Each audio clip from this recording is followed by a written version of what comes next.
ما أنزلنا عليك القرآن لتشقى إلا تذكرة لمن يخشى.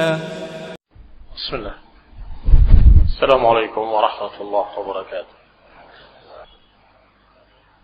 إن الحمد لله نحمده ونستعينه ونستغفره ونعوذ بالله من شرور أنفسنا ومن سيئات أعمالنا. من يهده الله فلا مضل له ومن يضلل فلا هادي له وأشهد أن لا إله إلا الله وحده لا شريك له وأشهد أن محمدا عبده ورسوله صلى الله عليه وعلى آله وأصحابه والتابعين وتابع التابعين ومن تبعهم بإحسان إلى يوم الدين.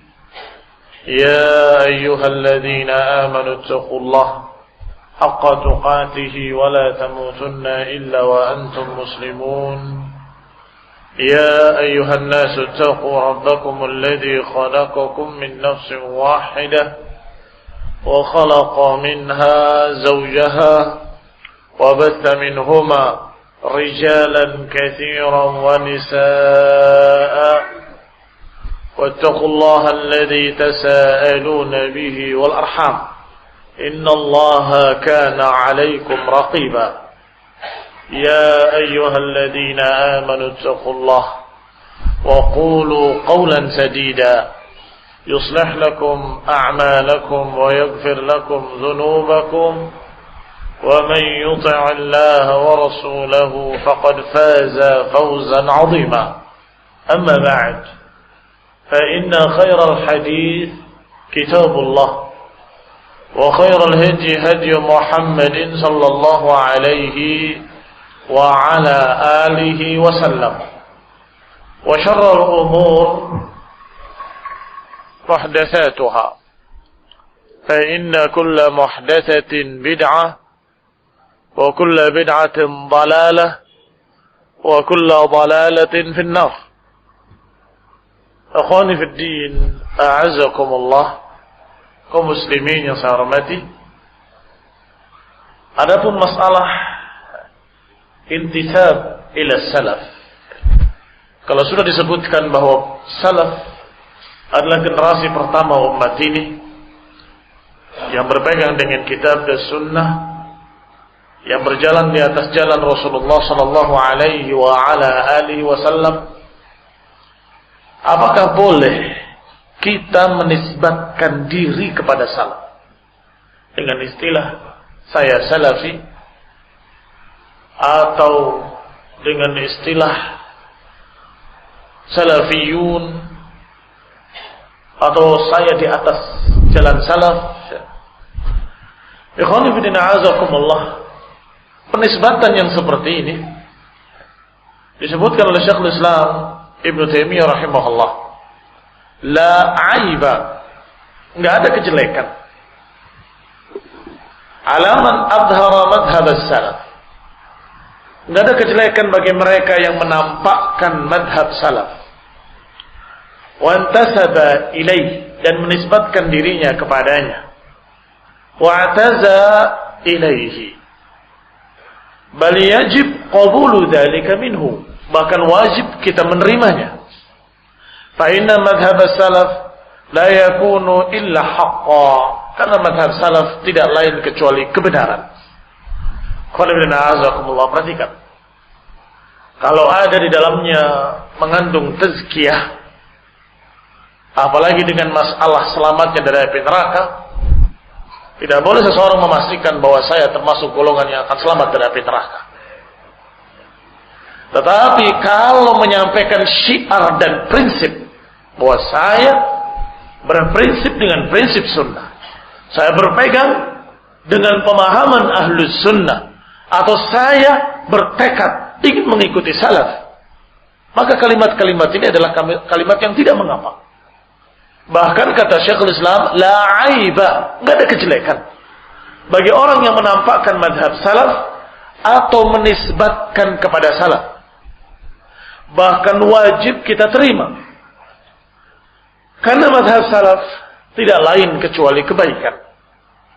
Demikian pula berkata Sam'ani rahimahullah. Qala as-salafi, dengan difathahkan sinnya dan juga lamnya, as-salafi.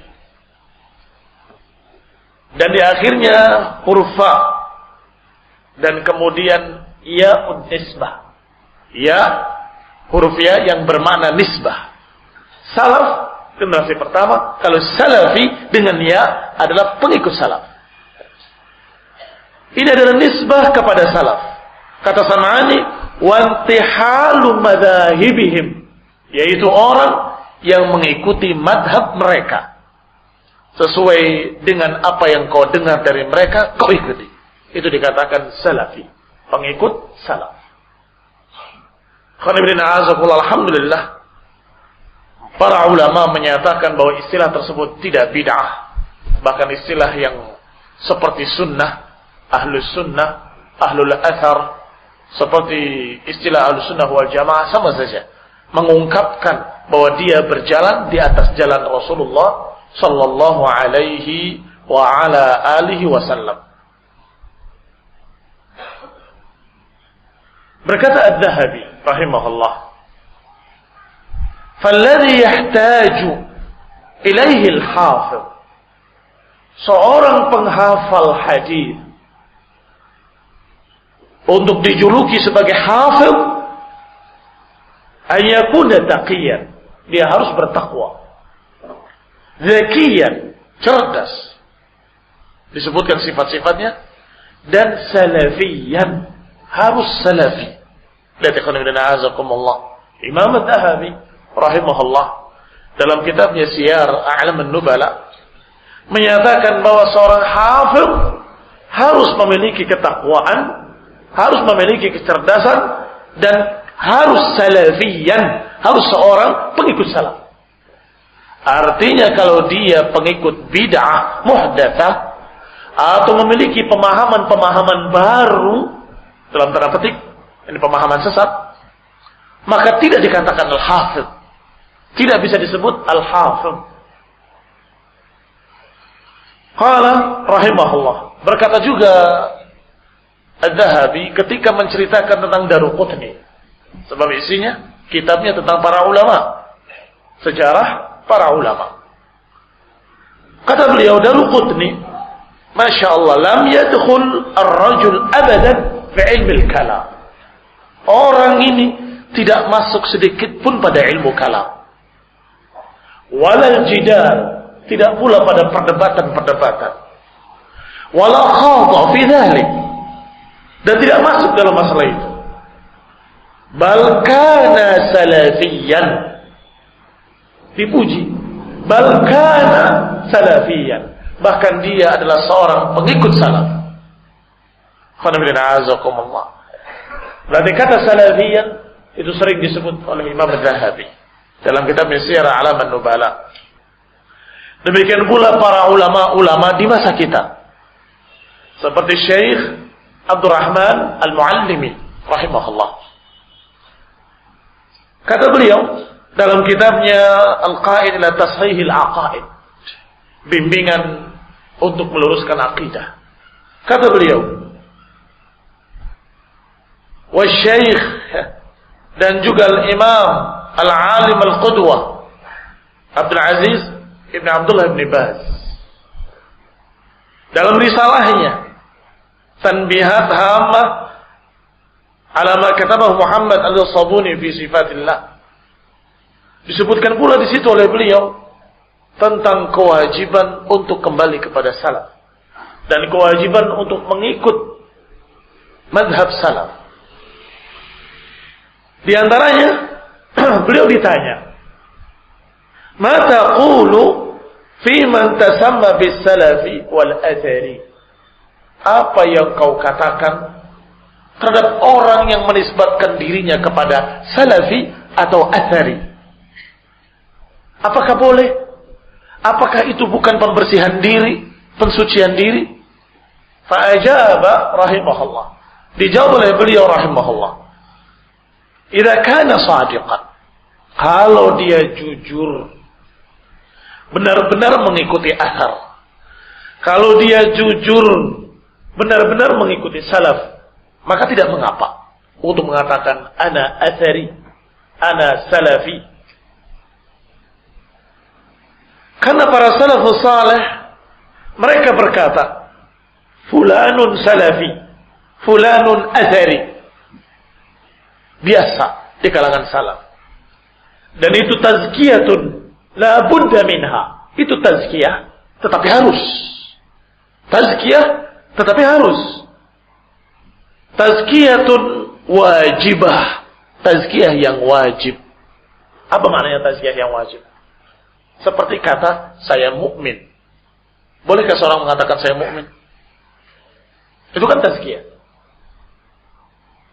Padahal mukmin itu berat. Kata iman itu berat. Disebutkan di dalam Al-Quran, innamal mu'minuna alladzina idza dzukirallahu wajilat qulubuhum wa idza tuliyat 'alaihim ayatuhu zadatuhum imana wa 'ala rabbihim yatawakkalun. Sesungguhnya orang-orang beriman itu kalau dibacakan ayat Allah bertambah, bergetar hatinya. Kalau dibacakan ayat Allah bertambah imannya. Dan kepada Rabb mereka bertawakal. Baik, satu ini saja. Apakah kita sudah mukmin? Kalau disebut nama Allah bergetar hatinya. Sudah? Kalau dibacakan ayat Allah bertambah imannya. Sudah? Belum lagi ayat yang lain. Innamal mu'minuna alladzina amanu billahi wa rasulih thumma lam yartabu wajahadu bi amwalihim wa anfusihim fi sabilillah ulaika humus shadiqun. Orang-orang beriman adalah yang percaya pada Allah dan Rasulnya kemudian tidak ragu, berjihad, berjuang membela agama dengan nyawanya dan hartanya. Sudah? Belum juga. Baik, dengan ayat lain Allah katakan tentang orang-orang beriman, qad aflahal mu'minun alladzina hum fi salatihim khashi'un walladzina hum 'anil lagwi mu'ridun walladzina hum lizakati fa'ilun walladzina hum li furujihim hafizun ila akhir ayat. Selamatlah orang-orang yang beriman, yaitu orang yang salatnya khusyuk dan orang-orang yang meninggalkan perbuatan yang sia-sia. Sudahkah kita meninggalkan perbuatan sia-sia? Sudahkah kita khusyuk salatnya? Allah katakan mukminun seperti itu. Tetapi kita bahkan bukan hanya boleh, harus mengatakan saya beriman. Iya kan? Itu apa namanya? Tazkiyatun wajibah. Sebagian ulama menambahnya dengan insyaallah. Saya mukmin insyaallah. Mengapa? Khawatir. Khawatir belum bisa menjadi mukmin yang hakiki. Khawatir belum menjadi mukmin yang seperti digambarkan dalam ayat-ayat tadi. Maka dijawab, ana mukminun insyaallah. Tetapi harus menyatakan saya mukmin, karena kalau mengatakan saya tidak mukmin ya kafir. Iya kan? Kalau mengatakan saya tidak mukmin, saya belum mukmin, ya kafir berarti. Jadi gimana? Ya katakan saya mukmin, insyaallah saya akan menyempurnakan keimanan saya, kan begitu. Sama kalimat salafi, azhari juga begitu. Kalau mengatakan saya bukan salafi, saya bukan azhari, ya berarti kamu ahlul bidah. Iya kan? Ya harus menyatakan saya salafi insyaallah, atau saya akan berusaha untuk jadi salafi yang benar. Kun salafiyan ala jaddah. Itu pembahasan kita. Kun salafiyan alal jadah. Jadilah seorang salafi sejati. Yang benar-benar salafi. Jangan hanya lisanan. Jangan hanya dinamanya fulan bin fulan as-salafi. Masya Allah. Tetapi pada perangainya, pada amalnya, pada akhlaknya, pada ibadahnya belum salafi. Ya percuma. Maka ketika Syekh bin Bas ditanya, bolehkah? Boleh. Kalau benar-benar mengikut salaf. Kalau memang dia jujur mengikuti salaf. Berkata Syekh Shalih Fauzan hafizahullah, yang juga ditanya tentang salafiyah. Apakah wajib mengikuti salaf? Qala as-salafiyah hiya as-sayr ala manhaj as-salaf min as-sahabah wat tabi'in wal qurun al-mufaddalah. Kata beliau, yang namanya salafiyah, ajaran salaf adalah berjalan di atas manhaj mereka, para sahabat, para tabi'in, dan generasi-generasi terbaik dalam masalah akidah, dalam pemahaman, dalam akhlak. Wa yajib 'ala al-muslim suluka hadzal manhaj. Itu ucapan terakhirnya. Wa yajib, wajib bagi setiap muslim untuk menjalani madhab mereka, madhab para sahabat. Kalau ada madhab fulan wa allan wa illan wa kada wa kada wa kada, ada madhab salaf para sahabat, mana yang lebih afdal? Cukup kita tanyakan bahwa madhabmu siapa yang menjamin? Iya kan? Kalau para sahabat, Allah yang menjamin, Rasulullah juga menjamin. Allah menjamin dalam Quran, Rasulullah juga menjamin dalam hadis-hadis sahih. Sudah disebutkan tadi jaminan-jaminannya. Khairun nasi qarni tsumma alladziina yalunahum tsumma alladziina yalunahum. Sebaik-baik generasi adalah generasiku, kemudian yang berikutnya, kemudian yang berikutnya. Adapun mazhabmu, mazhab fulaniyah atau mazhab allaniyah, siapa yang menjamin? Ada turun wahyu atau ada ucapan Nabi bahwa mazhabmu kullabiyah, Asy'ariyah adalah dijamin? Ada? Atau khairun nas? Tidak ada. Maka kembali kepada mazhab yang pasti benar, yaitu mazhab orang-orang yang dijamin oleh Allah Subhanahu wa ta'ala. Para sahabat beramal, para sahabat beribadah, para sahabat memperjuangkan agama, berdakwah dalam keadaan wahyu masih turun kepada Nabi.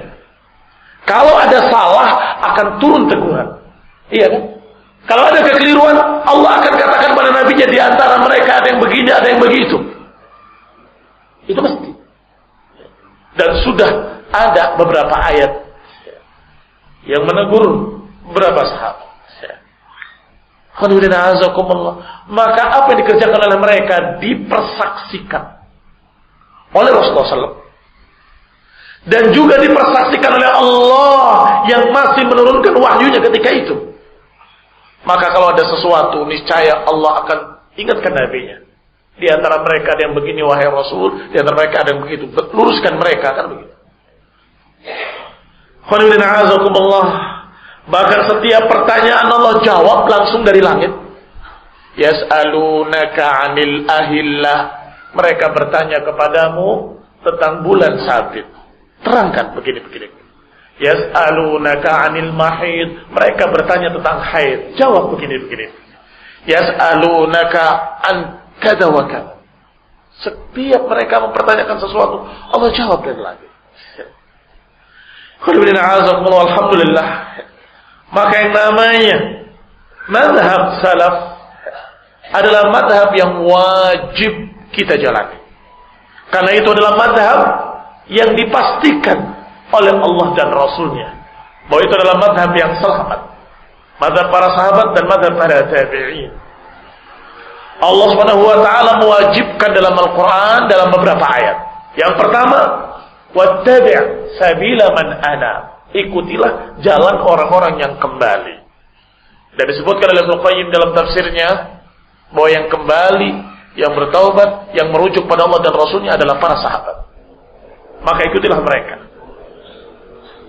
Yang kedua, hadis ayat Allah as-sabiqun al-awwalun minal muhajirin wal ansar walladzina tabauhum bi ihsan radhiyallahu anhum wa radu'an.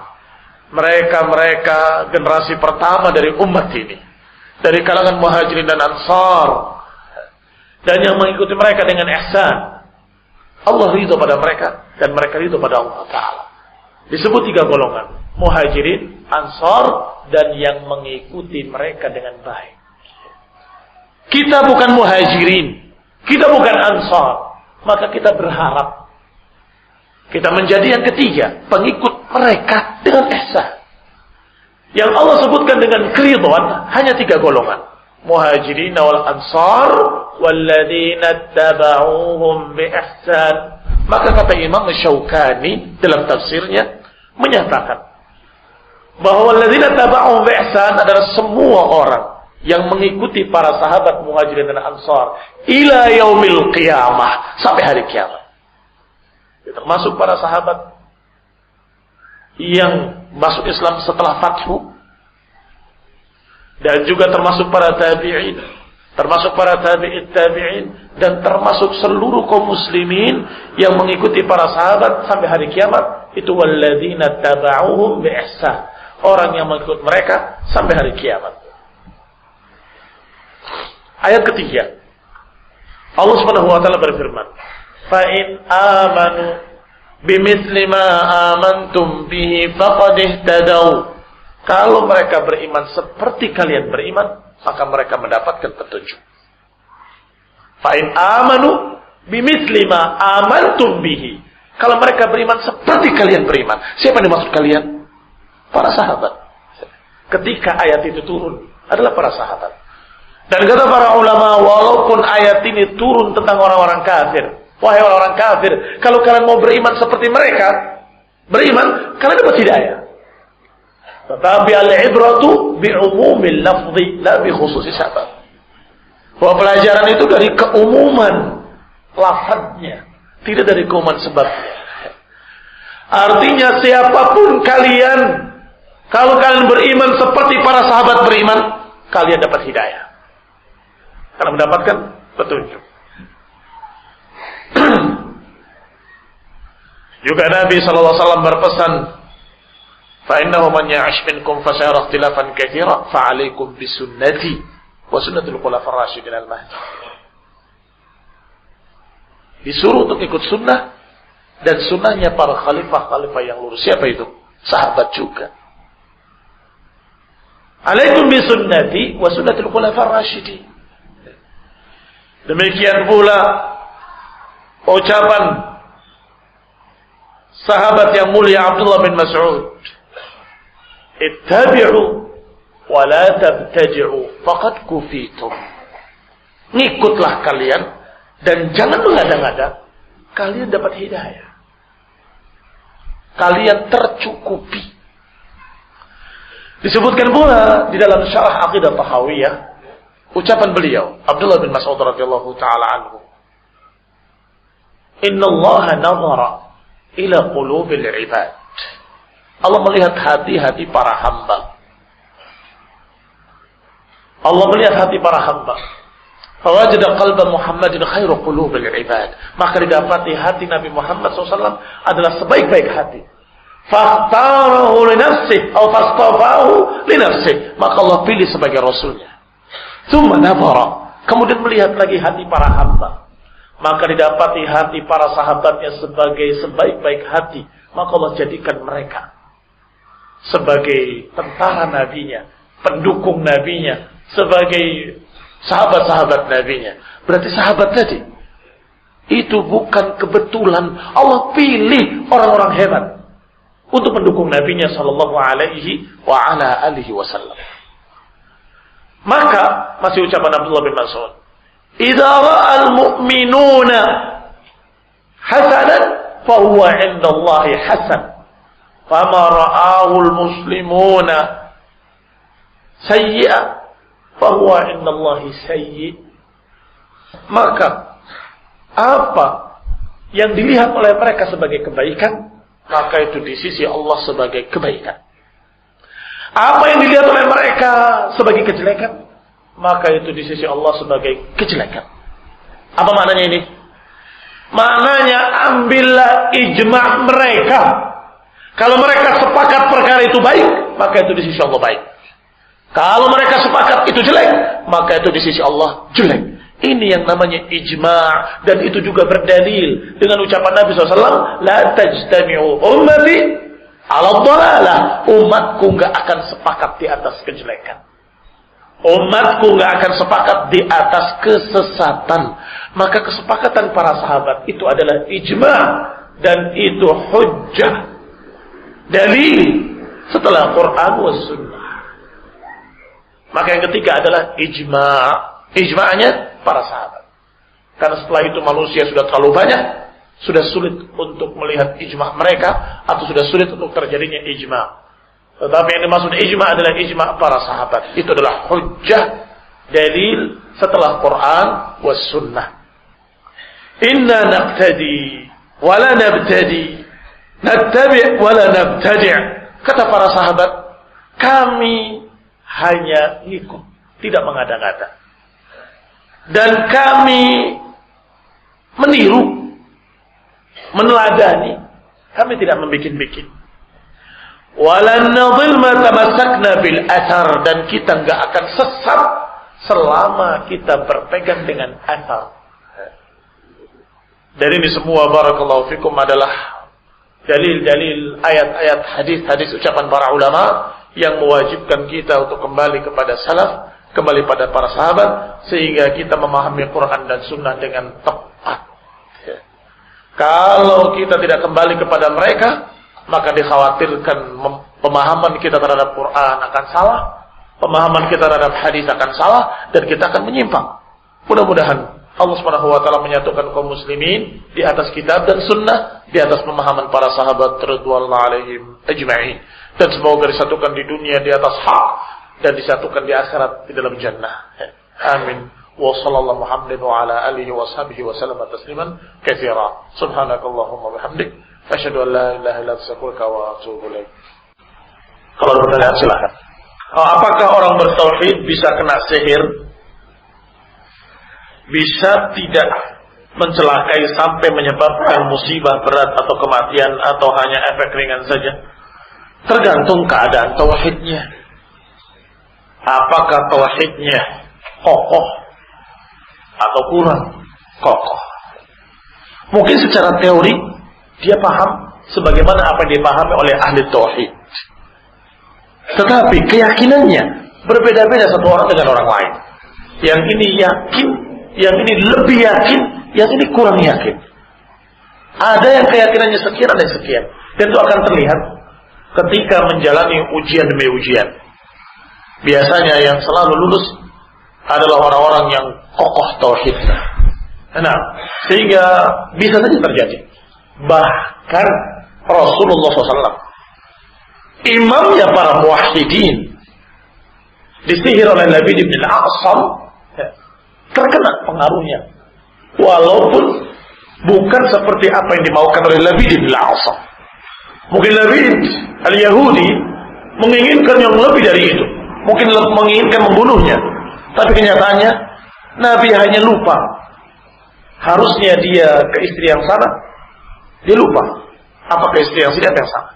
Maka datang Jibril, engkau disihir oleh Labid bin al-A'sam bil mishti wal musyafah, dengan rotokan-rotokan rambut, dan umurnya ada di sumur itu, diambil oleh Jibril, dan kemudian diajarkan Al-Falaq dan An-Nas. Jangan ada yang protes, kenapa kok Rasul bisa kena sihir? Kenapa? Karena itu takdir Allah Subhanahu wa taala untuk mengajarkan dua surat yang mulia, Al-Falaq dan An-Nas. Jangan protes dengan takdir, sudah terjadi. Kemudian kenapa? Masa Nabi kok bisa? Berarti jangan sembarangan berbicara.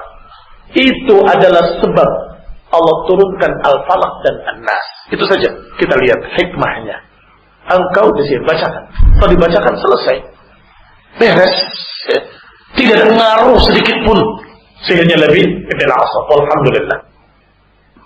Kalau seorang terkena sihir dengan bukti-bukti yang ada, terus ada orang yang mengatakan kamu kena musibah diakibatkan karena sihir, kalau ini pernyataan salah, yang benar mengatakan bagaimana? Kalau diduga itu karena sihir, diruqyah, dibacakan Al-Quran, ayat kursi, Al-Falaq, An-Nas, Al-Ikhlas, dibacakan Al-Fatihah, dibacakan surat Al-Baqarah. Alhamdulillah, nggak ada jeleknya, walaupun ternyata bukan sihir. Iya kan? Apa jeleknya? Orang dibacakan Quran, bagus, baik-baik saja. Alhamdulillah. Bismillah. Bagaimana keadaan Ustaz Nur Wahid Sendang Mulyo? Bagaimana sikap kita? Karena sampai sekarang beliau masih bersendiri dalam dakwah. Itulah kejelekannya. Kejelekannya adalah bersendiri dalam dakwah. Bahkan sudah berapa kali dinasehati untuk bersama salafin, bersama asatidah, untuk bersama, tetap menyendiri. Dan tetap dia dalam keadaan berjalan sendiri.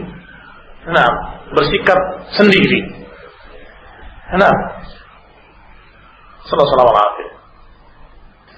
Dan kesempatan sekarang ini saya ingin menyatakan bahwa saya sudah ingin berlepas diri dan saya tidak lagi mau menjadi penasehat di radionya ataupun di yayasannya ataupun di pondoknya, karena kekhawatiran yang saya lihat.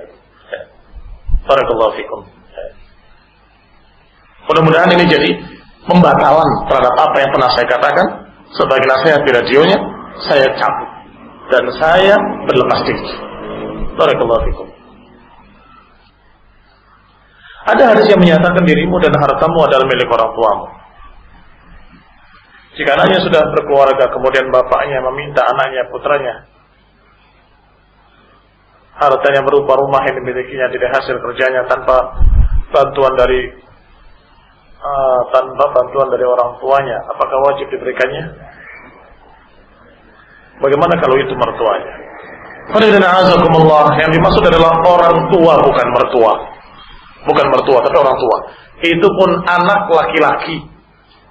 Ya. Anta wa maluka li adik.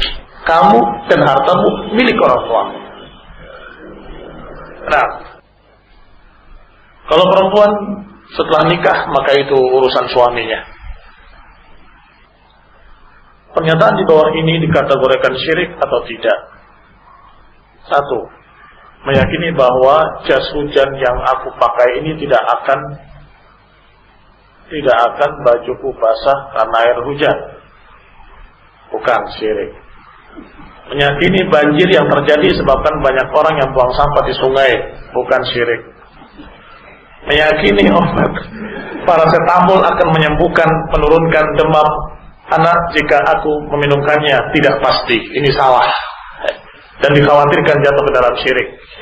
Kalau memastikan, karena itu hanya usaha. Nah, orang yang memakai gelang kesehatan yang mengandung unsur magnetik dipakai bisa menyembuhkan penyakitnya. Kalau nggak ada hubungan yang bisa dipaham, maka dikhawatirkan akan jatuh dalam syirik. Nah, kalau tidak ada hubungan yang bisa dipaham.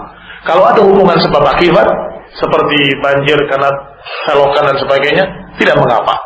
Tetapi hendaklah kita bedakan antara berbicara sebab dengan berbicara masalah takdir. Bedakan dengan bahasa yang berbeda. Nah, jangan ketika gembira, ini karena yang disebut selain Allah Ta'ala. Jangan. Sebutkan Alhamdulillah.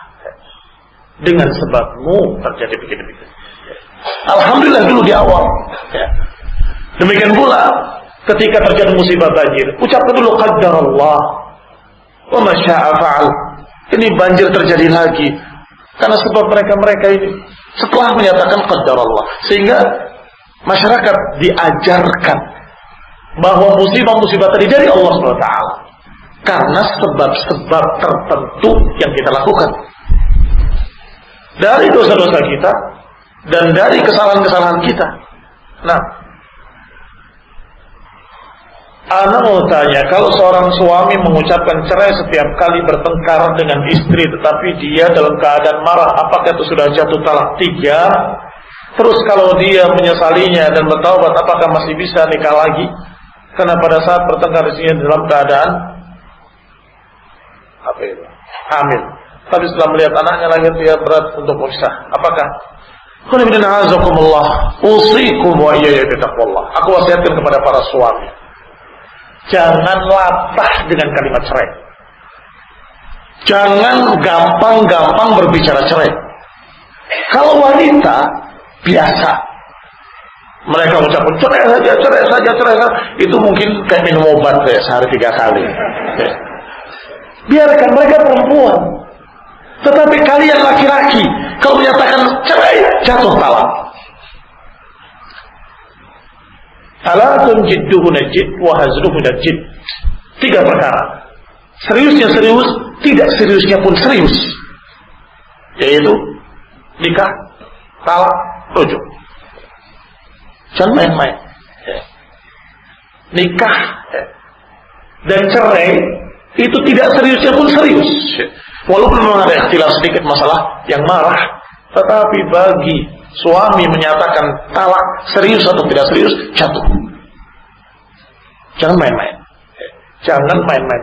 Semarah apapun, silakan ucapan-ucapan lain yang mengerikan. Asal jangan cerai. Kamu saya injek saya, silakan.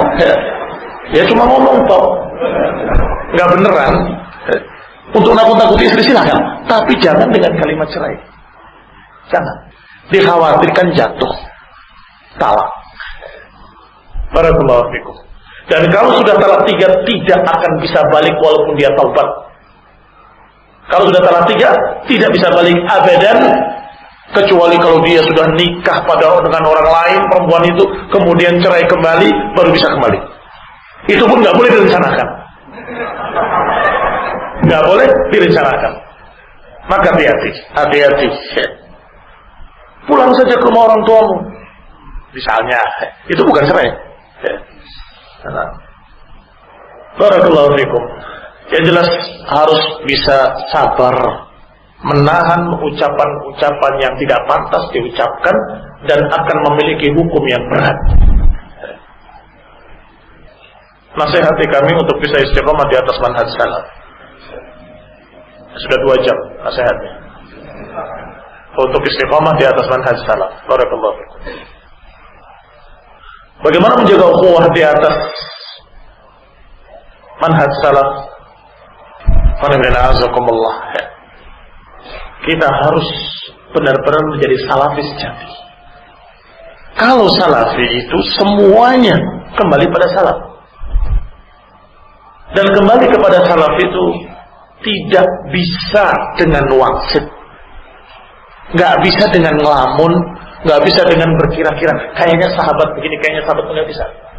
Harus dengan riwayat, harus dengan dalil, harus dengan sanad. Dan itu keahlian para ulama. Maka harus tetap bersama para ulama. Harus tetap bersama para ulama. Dan jangan jalan sendiri. Jangan lancang memutuskan keputusan sendiri, berbicara seenak sendiri, atau berpendapat dengan pendapat sendiri. Akhirnya nama salaf dipertaruhkan dengan akhlaknya. Maksudnya ketika akhlaknya dia belum salaf, tapi benderanya bendera salaf, apa akibatnya? Masyarakat akan berkata, oh, jadi salaf itu akhlaknya jelek ya, nggak bisa bermasyarakat, tidak bisa mengerti ini, tidak bisa itu. Bayangkan, ini berbahaya sekali. Kalau tidak mengerti hak tetangga, padahal benderanya salaf, sangat berbahaya. Sehingga salaf dengan ilmu tidak bisa dipisahkan. Harus belajar terus, walaupun dia sudah dikenal sebagai ustaz, terus belajar, mengkaji, belajar, mengkaji, agar terus bisa mengerti kemana langkah-langkah salaf, kemana jalan salaf. Dia turuti terus jejak-jejaknya, sehingga semakin murni, semakin jid, semakin sungguh-sungguh. Kun salafiyan alal jaddah. Jadilah seorang salafi di atas jalannya, di atas jalannya salaf. Barakallahu fikum, wassalatu wal afiyah, wassalatu hidayah wa rahmah wa la minkum subhanaka wa bihamdika la ilaha illa anta astaghfiruka wa atubu ilaik. Wassalamu alaikum warahmatullahi wabarakatuh.